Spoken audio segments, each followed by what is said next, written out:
And so this is something interesting that would impress most of the people when they arrive in the tropics.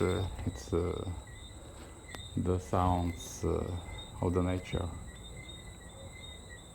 In the evenings, if you are near some jungle or even in some normal garden, you can hear this. It actually sounds like birds, but these small frogs, tree frogs,